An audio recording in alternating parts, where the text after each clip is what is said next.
What is up? What is up? And what is up? Welcome to the Hit It to Hoover Baseball, SEC Baseball Podcast. It is Wednesday night, June 15th, the time of recording. I'm one of the co-hosts, Mitch Davis, joined now by the man himself, Jake Nichols. Jake, how are you doing today? I'm doing better than a few days ago, Mitch. I will tell you that. Do you just want to just go ahead and get it over with and talk about it? Yeah, so foregone conclusion, right? The Tennessee would be in the College World Series. Obviously, the Vols are not, thanks to that 7-3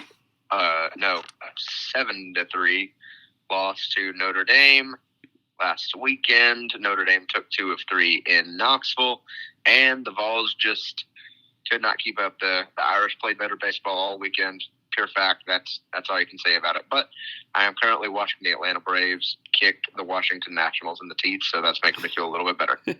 So, Jake, let's just start off with it. What went wrong for Tennessee this past weekend?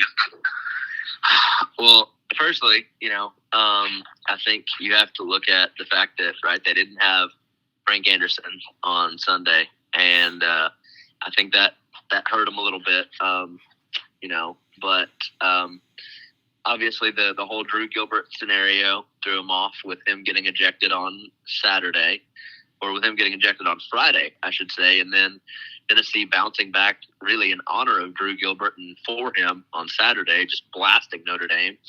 And then Sunday, I think Tony Vitello said it best, and it's unfortunate because he's been so good in so many situations, but left Chase Burns in a little too long. Burns looked like he was getting a little winded.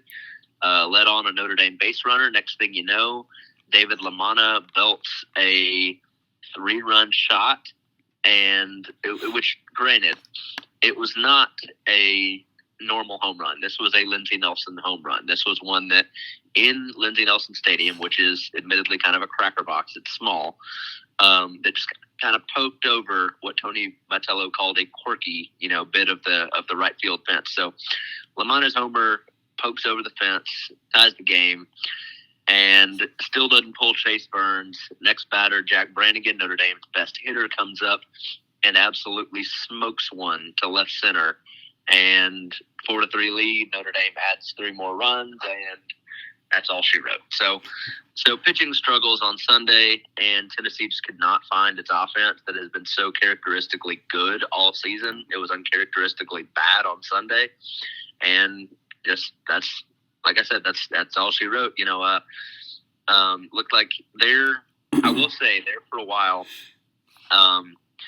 In the next inning, after Notre Dame took a 4-3 lead, the next inning, Drew Gilbert gets on base, and at that point, you could feel the crowd get back into it, like, okay, expecting Tennessee to pull out a comeback, expecting them to not just leave it there, but left a man on and just struggled down the stretch. And by the end of it, just seeing the looks on the players' faces, being up close and seeing kind of the shock and sadness, but again, mainly shock, just because,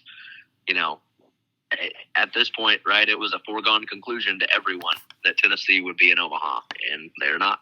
Jake, before we talk about the College World Series, I do want to ask you, because you sent me a text, and I hate to bring this up, but following the Tennessee defeat, it sounded like all the Tennessee media got their decline message for credentials for the College World Series.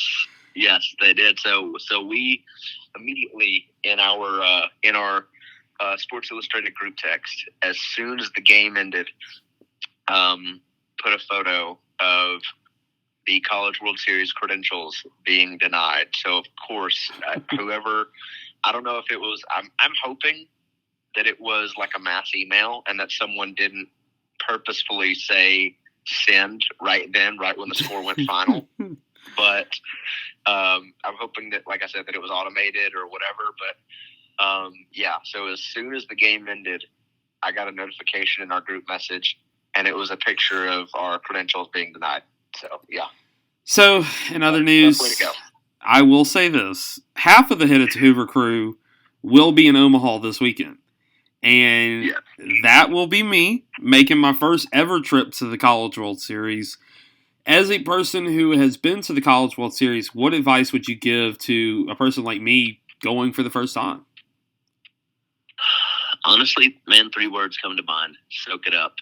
It is truly, I have told any baseball fan who will listen, it is a must-do trip, whether you're covering, whether you're just going. It is a must-do for any baseball fan. The atmosphere is unlike anything I have ever seen. It is a conglomerate of obviously the best baseball teams, but also the best fan bases in college athletics. You know, you've got LSU fans that have standing reservations every year, whether they're there or not. You've got Nebraska fans that come over from Lincoln and all parts of the state just to watch and just to take it in. You know, people from around Omaha that come every year. And you've got the city of Omaha, right, that not only rolls out the red carpet, you've got brackets painted on storefronts, you've got you've got drinks and restaurants named after all the different teams, but also the city of Omaha every year kind of unofficially adopts one of the 8 teams as its team to cheer for that year. So if you had to guess, what would you say the team that they picked last year was, just by the luck of the draw? If you had to guess, just given how drastically bad things went so quickly for one team, what would you say? Tennessee. Not Tennessee. Nope. Okay. What's another team? Oh, gosh. Who was in it last year? It wasn't an SEC school, was it? NC State. You know, I forgot about NC State. I really did forget about NC State. So what did they do to cheer on the Wolfpack? Kind of took on NC State last year, and we all saw what happened. So, making your predictions, who do you think that team will be this year? This year, I kind of feel like Texas A&M. Okay. Why? I don't know the way that they play. I don't know. Just something tells me Texas A&M. That's fair. So, other than soak it up, obviously enjoy every moment. What else makes that College World Series trip that special? You know, a couple restaurant recommendations. The Drover is a must if you can get there. Other than that, I would say the Fan Fest is definitely one to look at. They've got a huge parking lot that they have, like roasted street corn, all this College World Series merch. It's really cool. Then let's see. They've got a bridge. I can't remember what the bridge is called. It's the bridge that goes across the river into Iowa. Okay. It's like a walking bridge. That's pretty cool.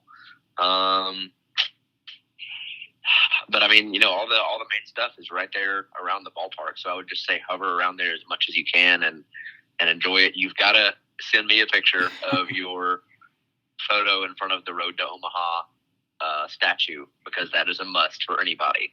You know, as soon as you get there, you see the big Road to Omaha statue out front with the 2 players holding up I think it's the 3rd guy, and it says fittingly, the road ends here. So that's pretty awesome. Cool.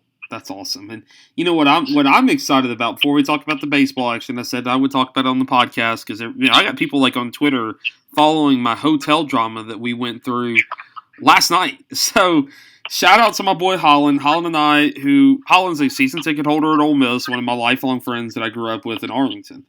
And him and I decided literally last night to say, screw it, let's go to Omaha. So Jake, Holland and I literally checked, 45 different hotels. Like, we were at the point where we were going to stay at a Super 6. Or Motel 6, whatever the heck it's called. So Holland's like, you know what, Mitch? Call the media hotel, which I won't disclose the media hotel because who knows when people are thinking about our podcast sometimes. But let's say the media hotel was within a half block of the stadium. So I call them. At this point, it's like 12:30 at night. I'm exhausted. I've called all these hotels, and the sweet lady she introduced herself, and she's like, "I'm going to be working this weekend. I want to meet you." So I'm going to be meeting this lady, and she's just so excited that she could get me a room with the 2 beds and all, a half block from the stadium for our couple nights there in Omaha. Like, I am more than excited the fact that I can literally park my car and walk to the stadium and walk all to the surrounding areas and Uber to some of the outer places to experience this whole College World Series atmosphere. Like, I'm I think it's going to make a big deal on Sunday when, one of us might be still asleep and I go out and wandering around like I did in Hoover with the SEC tournament with us. Yeah, that is incredible, dude. Honestly, I'm jealous. Whenever I logged on last year, as soon as I got my credential approved, I logged on, and of course the media hotel was completely booked. So, yeah. All right, Jake, let's talk matchups. Obviously, there are 8 teams remaining. There are some killer matchups. Starting on Friday, what are some of those the 2 matchups that what do you expect to see out of those 2 matchups? All right, getting down to business. So I think the first game that I am really, really excited to – I'm sorry, I'm trying to pull up a bracket, and it is currently not working. Mitch, I will let you go ahead for a second because I cannot get my phone to connect at all. Let me see if I can. I'm technically on the media site right now, trying to load the bracket itself because they sent us a bracket. I think if I'm not mistaken, because Ole Miss plays on Saturday, Ole Miss plays on Saturday. Arkansas plays on Saturday. So starting off your day, okay, I think you have. I got it. Okay, what is it? Okay, so I think Texas A&M and Oklahoma should be interesting, but honestly, I am really intrigued by that Texas Notre Dame game. And in all honesty, I'd be lying if it said it wasn't because Tennessee played Texas last year. And I think that the Longhorns are made up similarly this year. And I'm really interested to see how Notre Dame does because, last year it was Tennessee's offense against Texas pitching. And, with the way Notre Dame's offense obviously exploded this past weekend in Knoxville, I'm interested to see what they do. Can I ask you how toxic Texas fans are? Like, prepare me for how toxic Texas fans are. Honestly, I really haven't associated with them enough to tell you because I was in the press box the whole time and didn't really get to experience it. So I really can't speak on that either way. They seem to be very toxic on Twitter. Like that, I will say the one thing is the poor guy that had his national anthem privileges revoked for doing a horns down at the Women's College World Series. Are you freaking kidding me? Yeah, I don't get that. Can you not? You could not be any softer. Come on. Well, here's the thing, and you and I will talk. We're an SEC baseball podcast, so we can just go ahead and talk about this because it needs to be said. When Texas gets to the SEC, and whether they go play at Death Valley, Alex Box Stadium, the Vault, Davis Wade, the Dude, Lindsey Nelson, Thompson Bowling, Rupp Arena, no matter where Texas goes in the SEC, people are brutal. Like, you and I have been around this conference enough to know that people are brutal, and if they're getting a little offended... Oh, do what?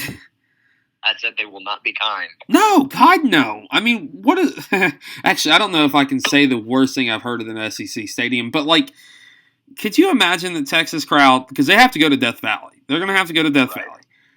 When LSU's banned, and we're not going down the whole road of is it right or wrong. I love it. I think it's cool. But the neck. When LSU starts playing neck, like, if their fans are getting offended by horns down, and, like, they're in for a rude awakening when they come out to Death Valley or Alex Box Stadium and they hear, what neck says. Like, that's... Right. Or when they go to Lindsey Nelson Stadium and Tennessee fans are ruthless. I mean, I love them, but they're ruthless people. But yeah, like that's just soft. Like, so I didn't know if they were as toxic as they seem. But I will say this: like, obviously, I'm gonna be covering like the entire tournament. Well, not the entire tournament, but the days that I'm there. But if it is Texas and Texas A&M on Saturday night, I will be very tempted to go sit in the stands and in the Texas A&M section to get a feel for that rivalry. Mm-hmm. I think that because you and I talk about it all the time.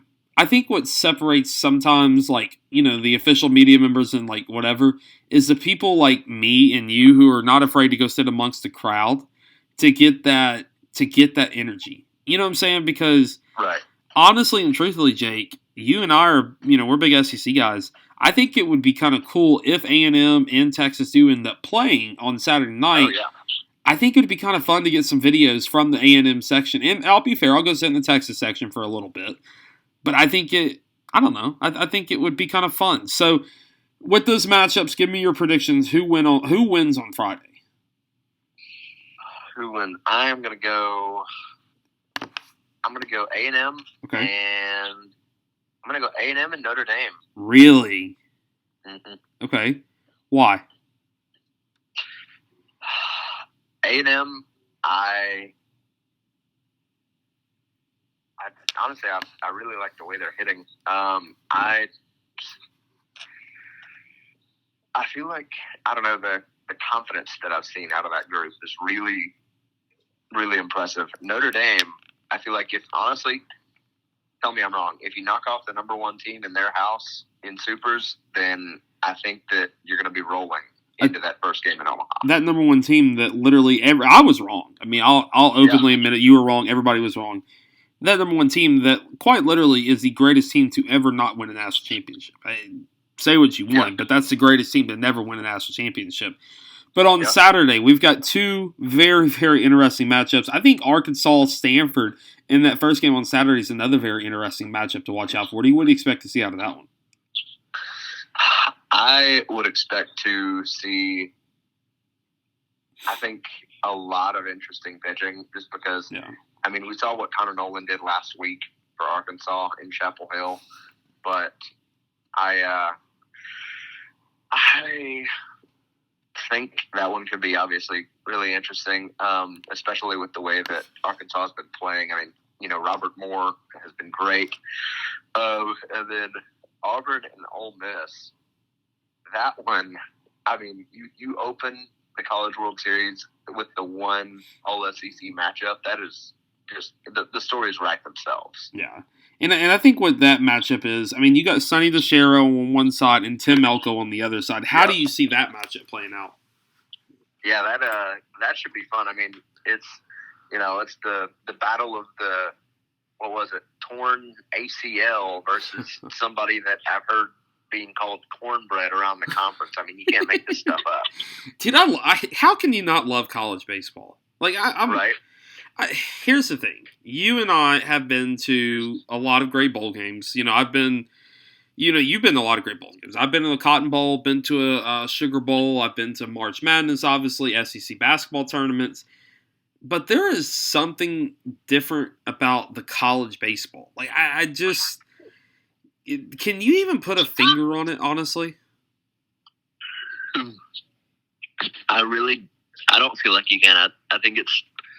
I mean, I don't even know whether to call it passion or if it's just, I don't know.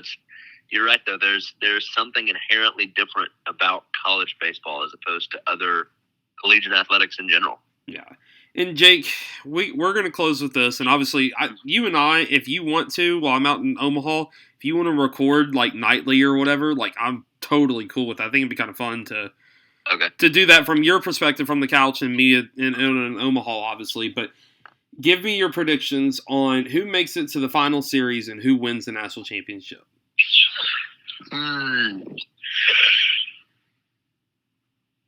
So I'm going to go final series.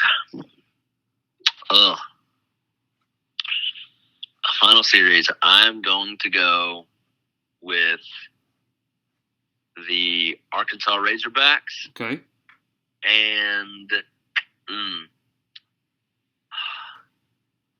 you know what? I'm going to go Arkansas and Texas A&M. And I think that I'm going to go A&M to win the Natty over Arkansas. I'm going a surprise pick here to get to the final series. Who's that? I'm going with Mike Bianco and the Ole Miss Rebels to get to the final series, where they will eventually lose in 3 games to the Texas A&M Aggies. There you go. Okay. Like, I'm picking A&M to win, but there is something about this Ole Miss team. Like, I've literally been in Oxford all season. I've watched this Ole Miss team play in person several times. This is not the same Ole Miss team you and I saw lose to Tennessee, or lose in the SEC tournament to Vanderbilt. Mm-hmm. This is an Ole Miss team that is out to prove something, and this is the same Ole Miss team that was number 1 ranked in the country. I like Ole Miss to play A&M, force a game 3 with the Aggies coming home with like a 5-3, 5-4 win over Ole Miss. But man, heck of a job by Mike Bianco. But Jake, drop your socials, drop where they can find your work, and then I'll do the same, and then we'll wrap it up. Yep, hit me at jnichols_2121 for everything you need to know for Tennessee athletics, as we are now obviously moving on more toward football than baseball right now. And you can follow me on Twitter, MitchDavis_8, and also themitchdavisshow.com for quite literally wall-to-wall coverage from Omaha. By the way, just a heads up, it looks like I am doing an interview with Stadium View Sports Card. They just sent me a message back with his phone number. So, with Piv. Like, that's great, man. Okay, that's gonna be kind of fun. Okay. Enjoy the free beer. Yeah, okay. By the way, you told me we're gonna close with this. Sorry, we're out of. But like the free beer place. Tell me quickly about that little place.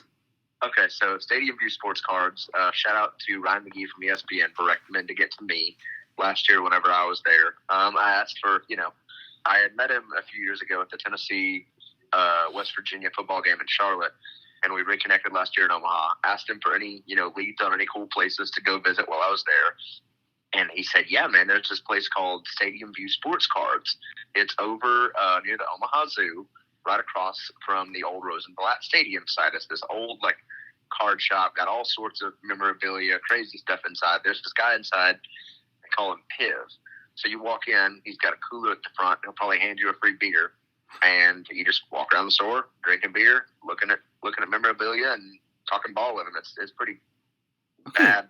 I mean, can I say badass? It is. So. I mean, I went on the rant. What was it, 3 weeks ago?